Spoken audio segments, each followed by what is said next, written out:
Então, eu sugeri para o CR esse hands-on aqui, né, porque eu estou fazendo um estudo aí já faz um tempo com os métodos de detecção de comunidade para o meu projeto, e achei legal, assim, compartilhar, porque eu também tive, ainda tenho, né, dificuldades em entender como que funcionam as coisas.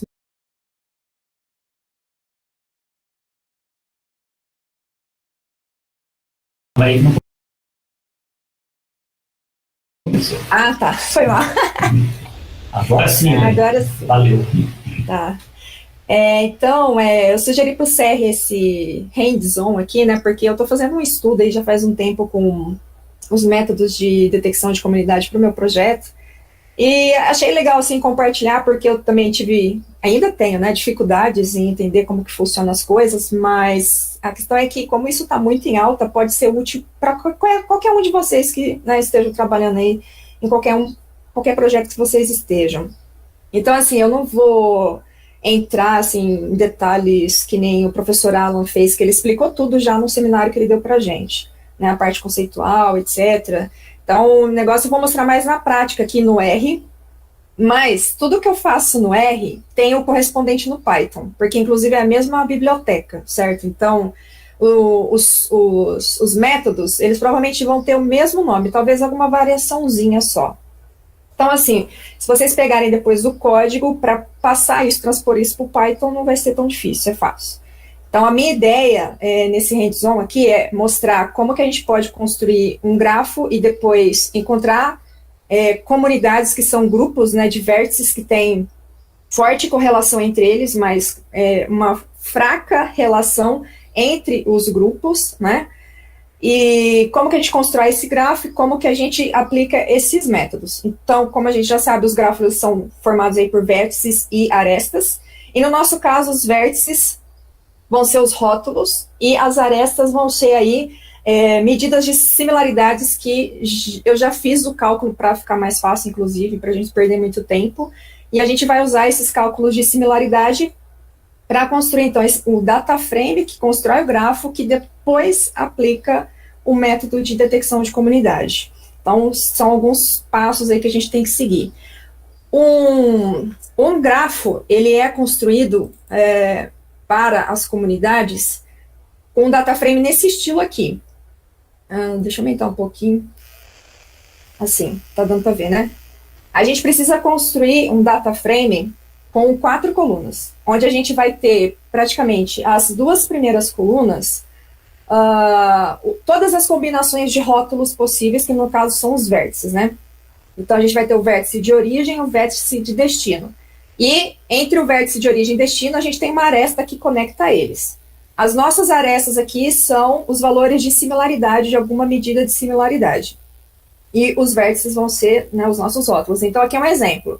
Tem aqui 4 rótulos que dão aí 16 combinações. Então a gente vai ter o rótulo 1 com o rótulo 1, 2, 3, 4 e assim por diante. E aí o valor da aresta daquele par de rótulos e o valor de um peso que a gente precisa dar para indicar a importância que tem, né, aquela aresta no nosso grafo. Se a gente não indicar um peso de importância dessa aresta, o grafo ele vai simplesmente ser construído de acordo com as similaridades, não que isso seja muito ruim, mas às vezes não é exatamente isso que você está procurando, né? Você procura por grupos de vértices, né, por grupos de rótulos que estejam mais correlacionados, que tenham uma relação mais forte ou menos forte que seja. Então, os pesos, a gente tem que justamente pensar em como que a gente quer dar importância para essas arestas. Por exemplo, o rótulo 1 com o rótulo 1, eles sempre, esses rótulos, né, que são ele com eles mesmos, né, eles sempre vão ter, por exemplo, um valor de similaridade 1. E não necessariamente eles contribuem de fato para alguma coisa no grafo, porque eles vão fazer uma aresta voltar para eles mesmos, o que é totalmente desnecessário, você não vai usar isso para nada. Ou seja, não tem uma informação útil ali para você. Mas aí você tem a questão dos pesos, né? Esse peso aqui, por exemplo, já que essa aresta para mim não é útil, eu posso dar um peso bem pequeno para ela, ou eu posso simplesmente tirar ela depois, como a gente vai ver que tem algumas técnicas para fazer isso. Então, a primeira coisa que a gente tem que fazer é justamente definir esse data frame. Então, para facilitar para a gente, eu já fiz todos os CSVs para ficar fácil, para a gente ficar computando nada aqui para não demorar muito. Então, eu vou pegar o meu código e passando aqui, aí se vocês forem tendo dúvidas, vocês podem ir falando. Tá? Não tem problema de atrapalhar, mesmo porque não faz sentido eu ir fazendo aqui e vocês entenderem de repente o que eu estou falando, beleza? Então, assim, para começar, eu vou importar todas as bibliotecas aqui, né? São a biblioteca do iGraph, para utilizar os métodos de comunidade de grafos, e essas outras 3 aqui é para manipulação do DataFrame. Eu também deixei separado os labels, né, do dataset que eu vou usar, que é o BIRDS, que é referente à análise de tipos de pássaros, né, a partir do áudio deles. Então, eu deixei separado aqui já, né, um data frame com os rótulos. Porque muitas vezes, quando a gente vai manipular os rótulos de datasets multirótulo, acontece, às vezes, de algum método que você usa, ele troca esse nome aqui, né? Por exemplo, onde tem ponto, ele pode colocar um traço, um underline, alguma coisa assim. Então, eu deixo sempre separado esses nomes originais do dataset, para não correr o risco de mudar isso no meio do caminho e depois dar pau em alguma parte do processo. Então, a primeira coisa que eu faço é abrir esses nomes de rótulos que a gente vai precisar para construir o data frame, e depois eu também já deixei separado os pesos e as similaridades. Então, aqui nesse arquivo que eu postei lá no Google Drive para todo mundo, já tem aqui um cálculo para esse dataset. Como eu estou usando o cross-validation nos meus experimentos, eu aproveitei os dados que eu já tinha para facilitar, tá? Então, eu peguei um dos 10 folds lá para fazer esse exercício aqui. E já fiz o cálculo para ele, que ele foi salvo aqui como Jacquard 2.csv. Então, aqui já foi calculado a medida de similaridade Jacquard para esse cara. E eu só vou abrir esse data frame e fazer algumas modificações nele.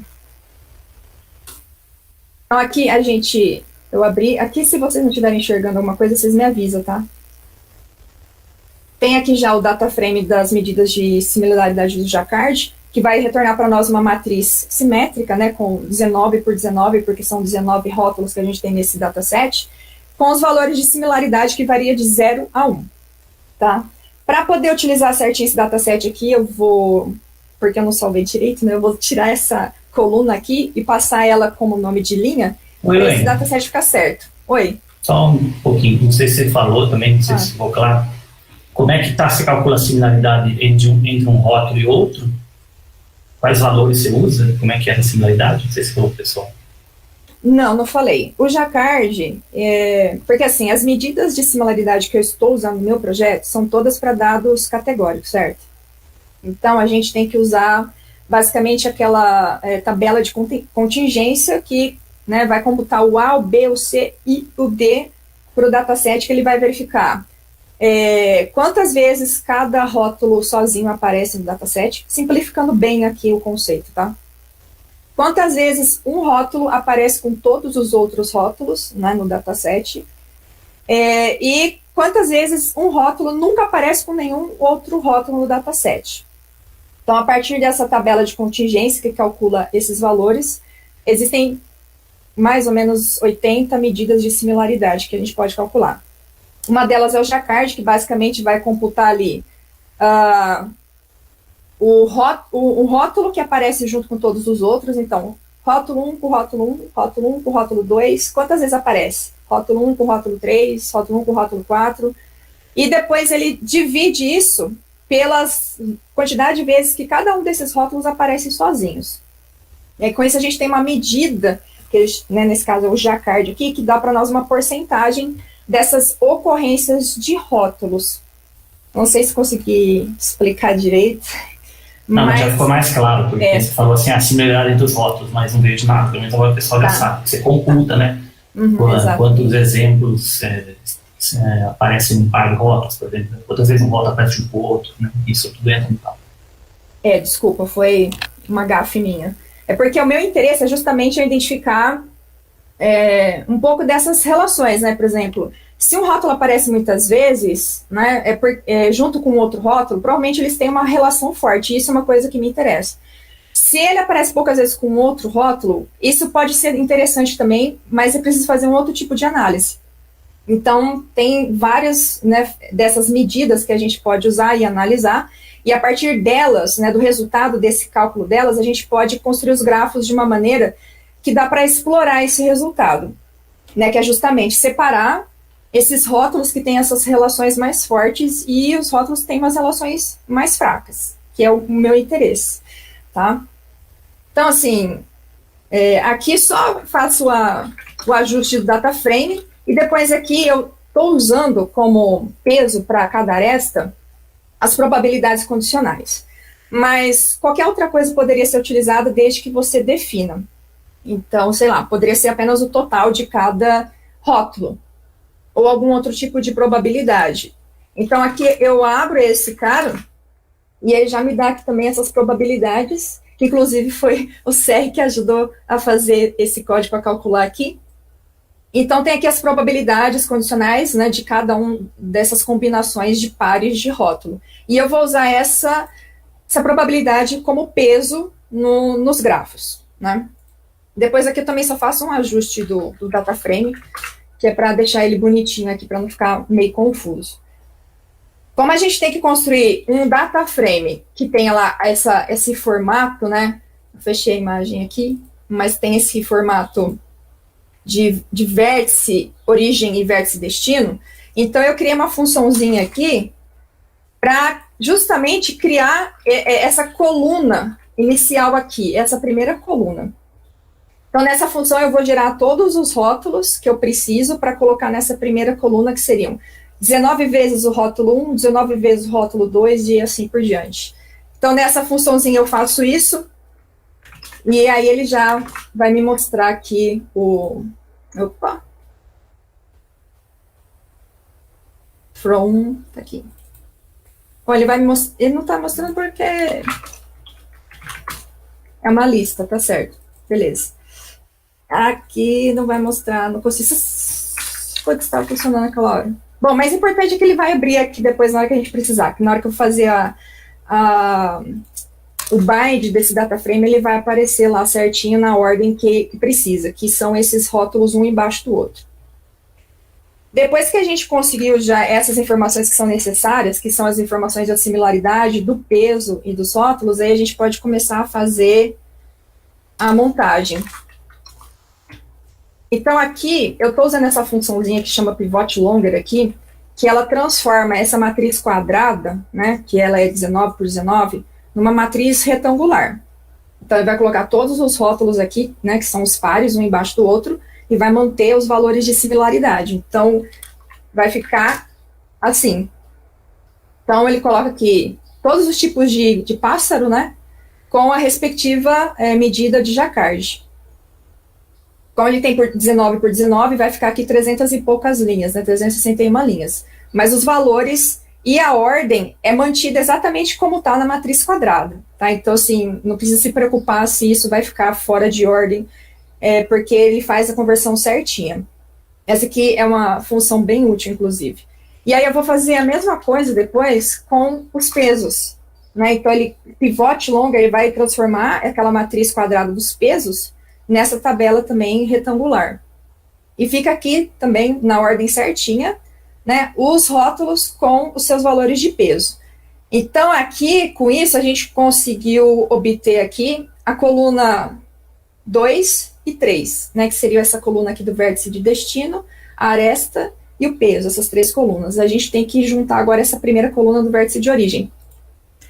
Então, aí, para isso, eu faço só um cbind aqui desses caras, né? Então, eu pego aqui o from, que é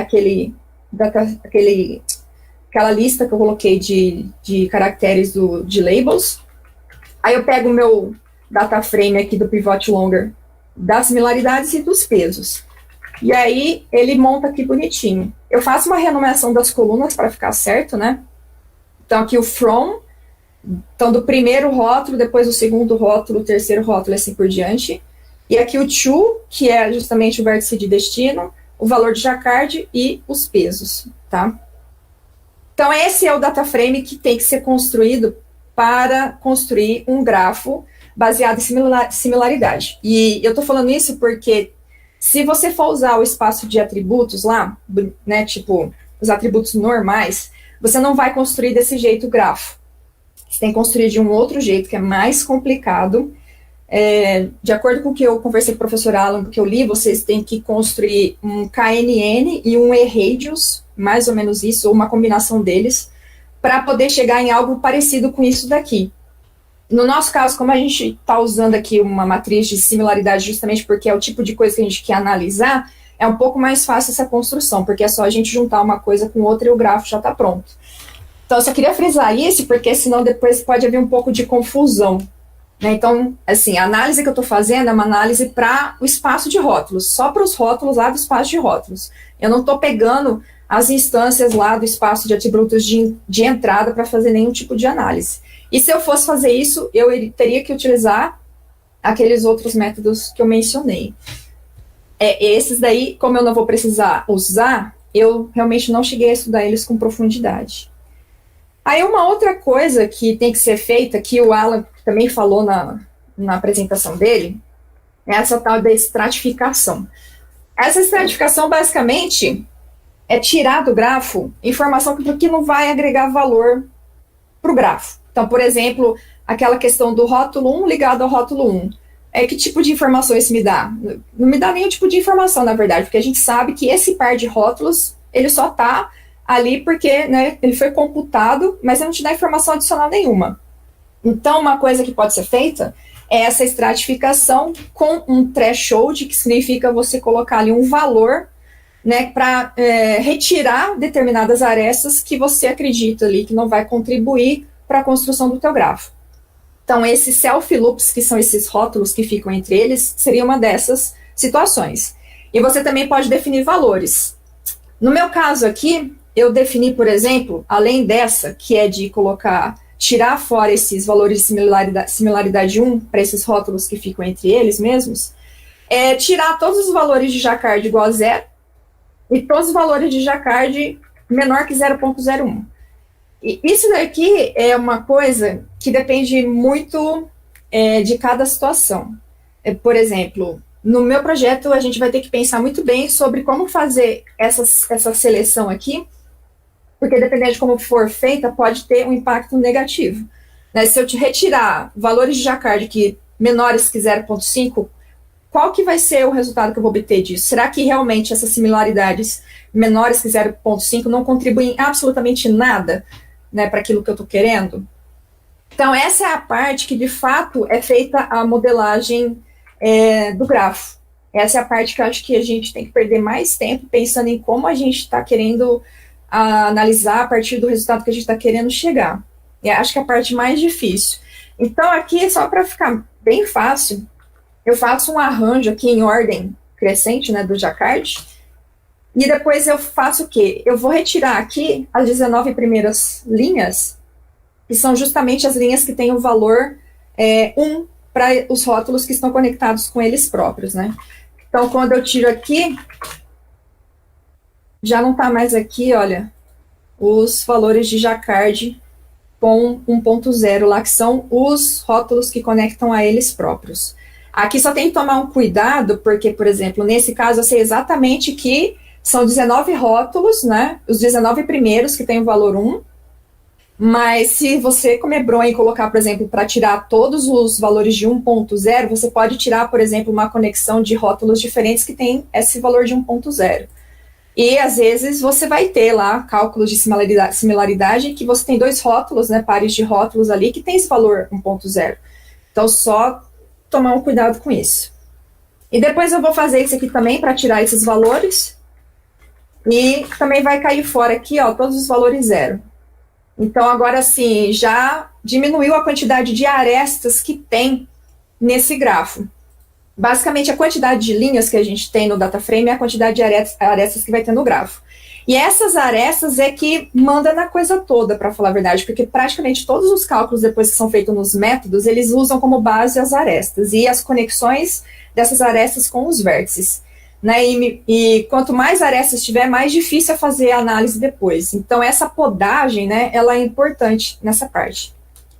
E uma outra forma que tem de fazer essa podagem, essa estratificação, é usando um KNN. Aqui eu fiz um KNN bem porco, Tá, porque foi, assim, o Alan me explicou do jeito, eu entendi exatamente o que ele me falou, e eu fiz uma coisa bem simples, mas, assim, pode ser feita uma coisa mais complexa e eficiente e mais bonita, vamos falar assim.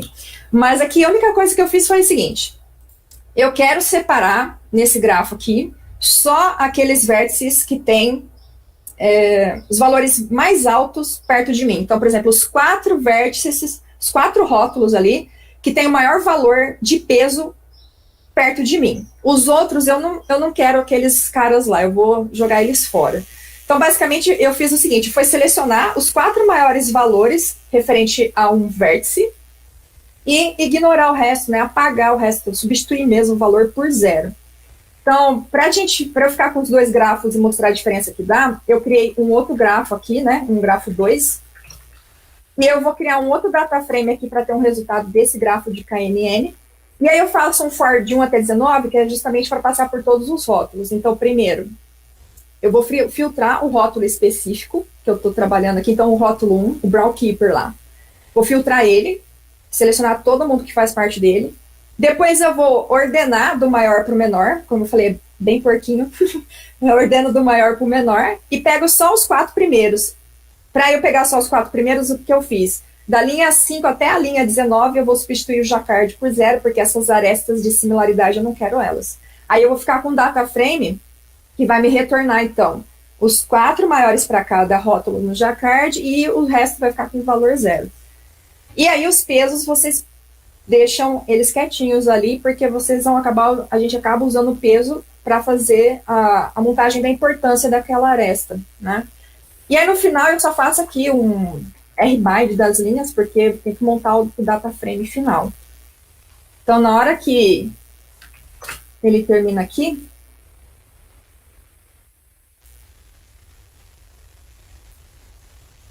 mostra. Que massa, meu RStudio tá dando pau hoje.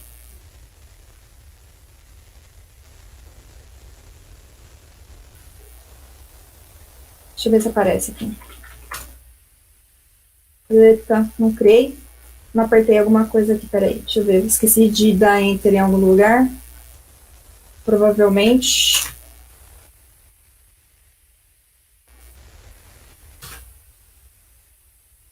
De novo, que show? Não. 0. Uai.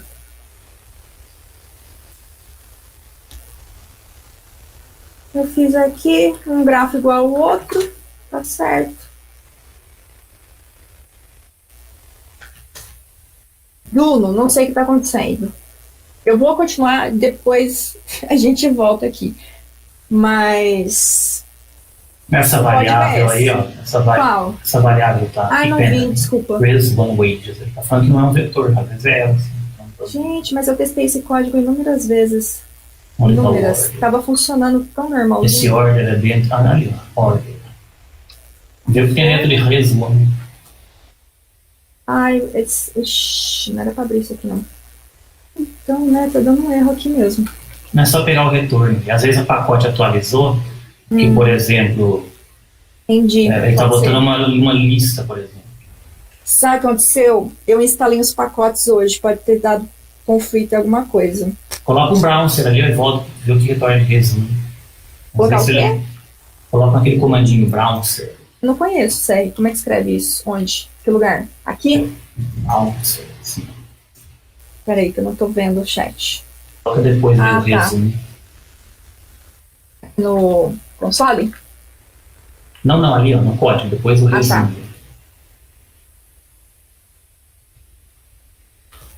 Vou testar aqui com... Manda executar. Não, manda executar tudo, ele vai parar. Tá. Ou você faz isso. Beleza, não, tranquilo. Esse daí eu não conhecia, esse comando. Ó, parou. Viu que tem dentro do res1. Só digitar res1 ali no browser ali, ó. No console, desculpa. Ah lá. Aqui. Bom, agora pega o wages. Oi? Pega essa variável wages, res1, cifrando wages. Tá. Manda mostrar. Ah, não, caramba, não. Por quê? Só por Deus, não sei. Mas tudo bem, Sérgio. Deve ser algum problema realmente de atualização aqui do meu R, que eu atualizei uns Pega pelo número hoje, né? Ó, que coluna que é essa daí? Pega pelo número. Boa. Essa é a coluna... Deixa eu ver quantas colunas ele tá gerando. É 4, né? 4, deixa eu ver. Deixa eu ver se ele vai aqui. Aí, boa. Vamos ver se vai agora. Agora tem que tirar o browser. Opa.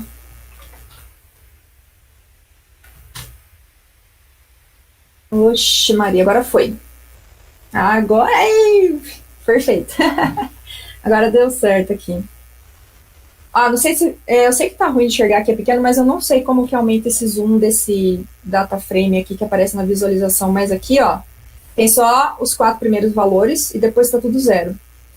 Aí os 4 primeiros valores e 0. Os 4 primeiros valores e 0. Então, esse é um outro jeito de fazer a estratificação.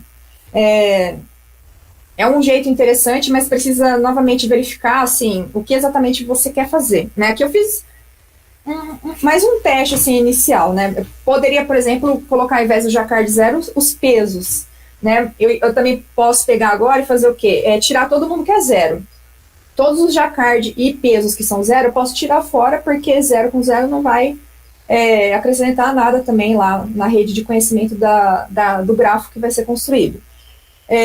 Mas só para ver um pouco as diferenças, eu deixei como que está aqui, né, porque na hora de construir o grafo vai dar para perceber umas coisas interessantes de quando a gente faz essas thresholds aqui. Então, no próximo passo, aí sim a gente vai construir de fato o grafo. Então, para construir o grafo, usa esse método aqui, que é o graph on data frame. Aí você passa o grafo e você coloca assim o direcionado falso, né? Porque eu quero um grafo não direcionado. No meu caso é não direcionado. Então aqui eu construo o grafo para aquele primeiro threshold que eu usei só para tirar lá os self loops, etc, né? E esse outro grafo aqui que é para o grafo do KNN. Então para diferenciar eu deixei como KNN. Então aqui, olha, ele já mostra aqui no console aqui desse outro ladinho algumas informações a respeito do grafo. Por exemplo, as arestas, os pesos, os atributos, etc. No KNN é a mesma coisa. E se você usar o V e o E, você tem como retorno quais são os vértices e as arestas para cada um desses grafos aqui, né? São informações que você pode obter. Só para a gente ver como fica o grafo agora, fica um negócio bem estranho assim, ó. Mas já dá para perceber a diferença de construção de cada um deles. Então, no threshold, por exemplo, é um grafo que não é completamente conectado. Isso significa que tem vários vértices aqui que não se conectam com os outros. Por exemplo, esse estelar SJ, esse tipo de password aqui, ele só está conectado com Warbling e Pacific. Ele não se conecta com os outros. Enquanto que nesse KNN aqui que eu construí, dá para ver que todos os vértices estão conectados entre eles. E além disso, tem os self loops aqui. Então, esse do KNN, por exemplo, é aquele caso que tem que dar uma lapidada melhor naquela questão dos thresholds lá. Não é que seja uma coisa ruim ou boa, é tudo uma questão de como você quer trabalhar com a informação que está ali. E é por isso que tem muitos resultados diferentes para cada teste de comunidade que você faz. Você pode obter um grafo totalmente conectado ou não completamente conectado. E isso dá diferença no resultado na hora de fazer a divisão desses vértices em grupos. Então, por isso que eu achei legal deixar aqui para ver justamente isso. Então, depois que a gente constrói esse grafo, aí vem a parte de construir, de aplicar os métodos, né? Aí, para aplicar o método é bem simples. Só que, assim, o difícil é entender o que cada método faz. Eu ainda estou tentando entender, né? Vários deles, assim. Mas, por exemplo... Pode falar quem está falando, que eu não estou vendo. É o Pedro. O KNN, desculpa, acho que eu perdi uma parte aqui. O KNN é o grafo que você fez com a distância de Jacquard?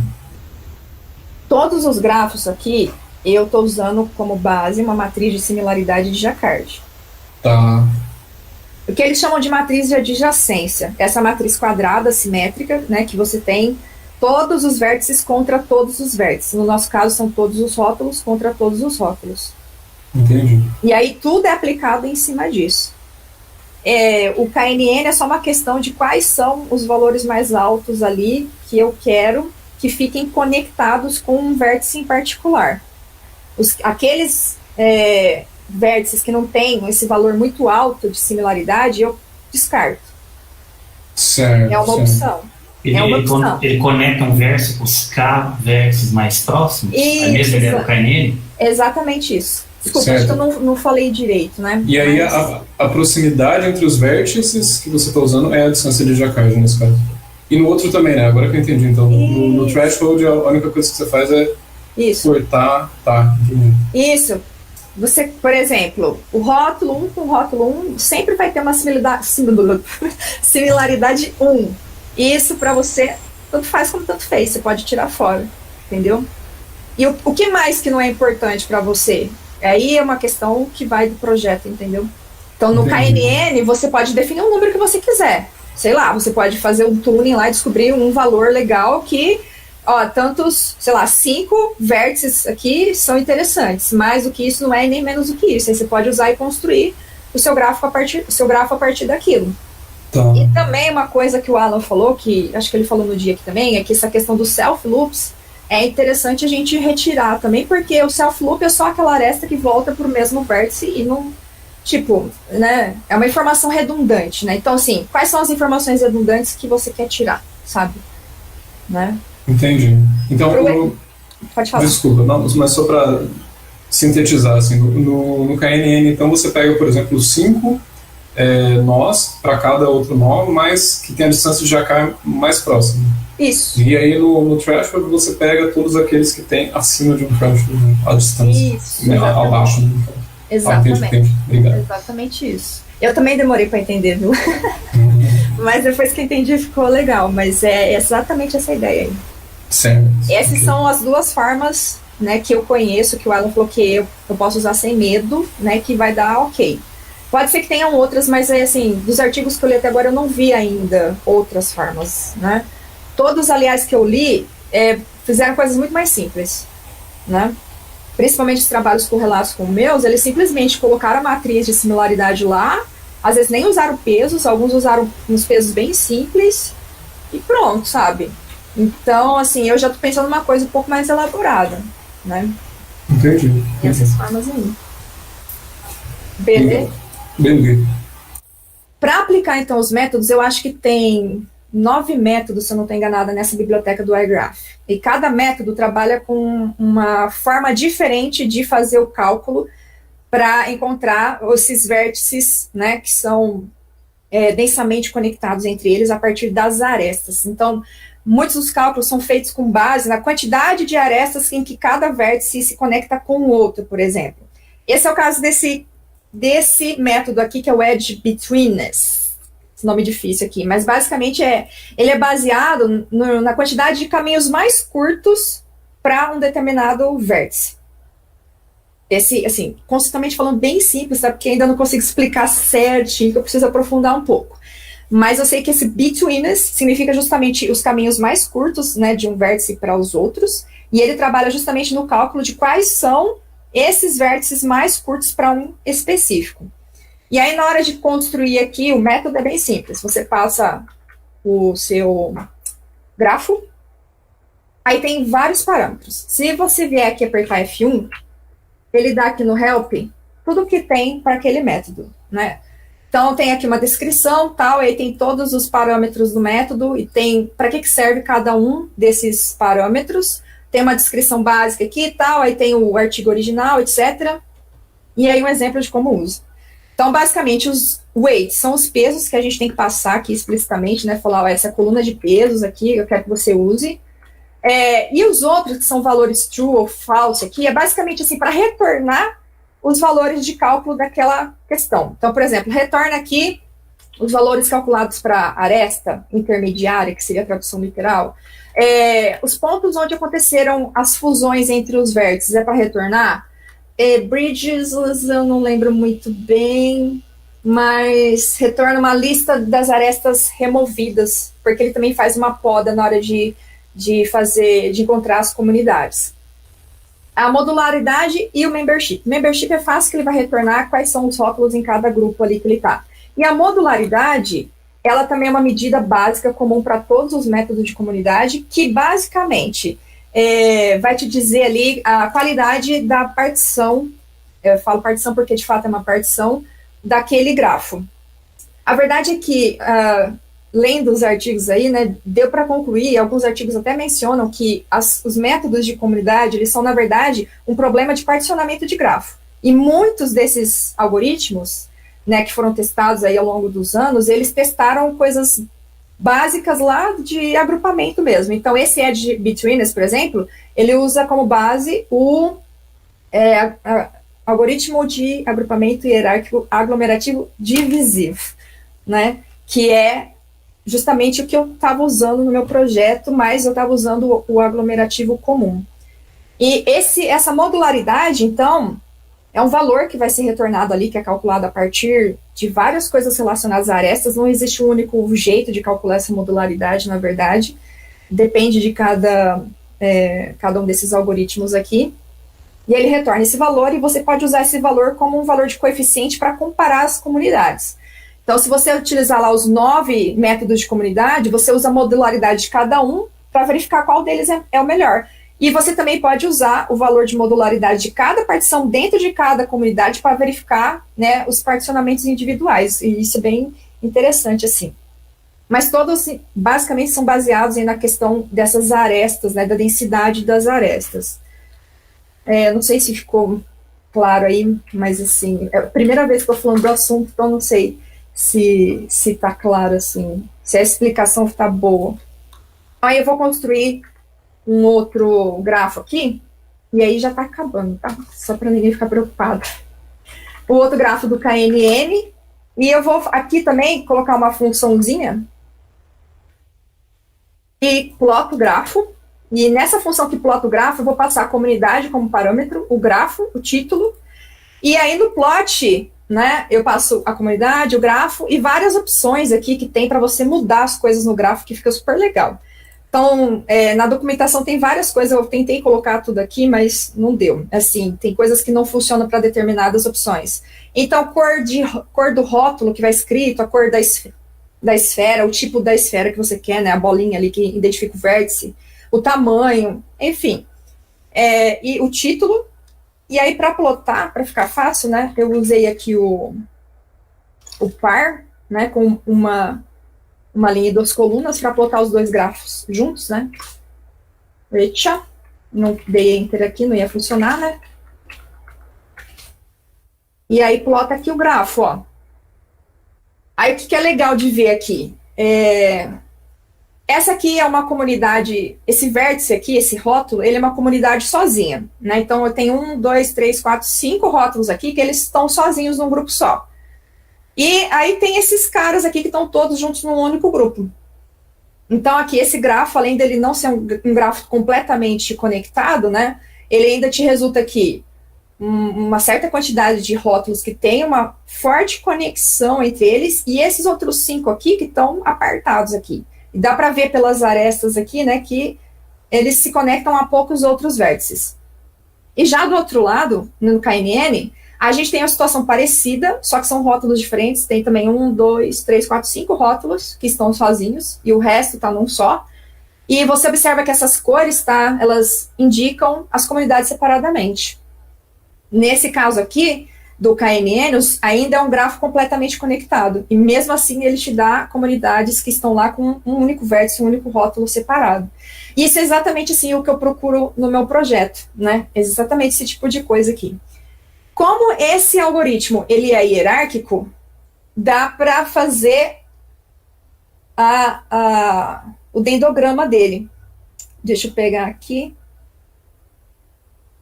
Vamos ver aqui. Então, dá para saber se ele é hierárquico através desse comando aqui, né? Se é hierárquico ou não.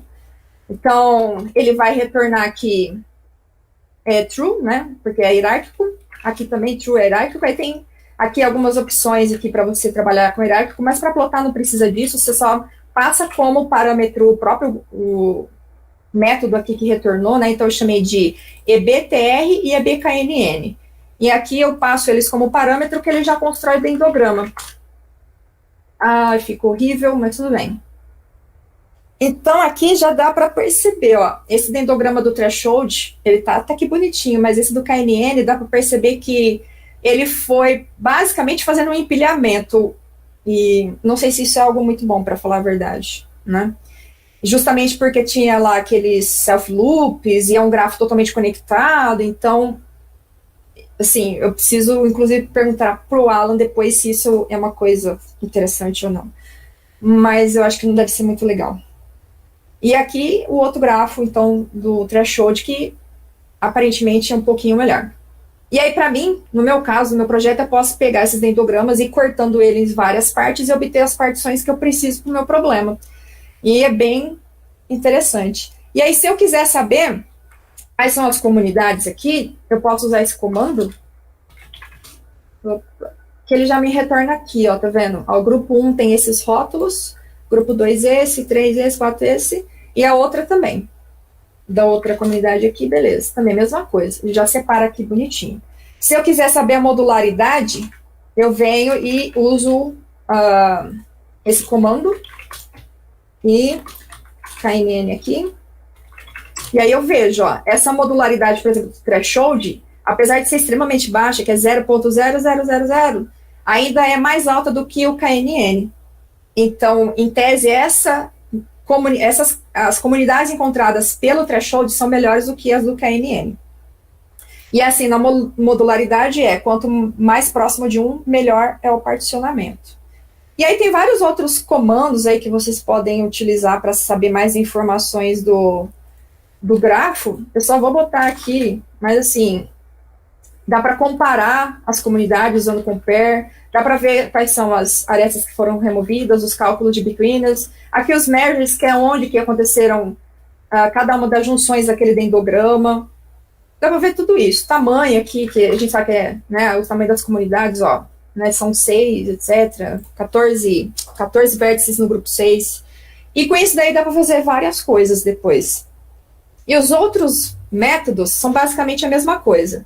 Você vai ter o nome do método, você tem que passar o grafo, os pesos e olhar os parâmetros de cada um daqueles métodos e verificar lá o que você vai passar para cada um daqueles métodos. E aí que exige um pouquinho de estudo a respeito de cada um dos métodos, que é algo que eu estou fazendo e depois eu vou mandar para vocês quando eu terminar um resumo aí. E é basicamente isso. Eu não sei se foi difícil de acompanhar, mas era o que eu tinha para compartilhar.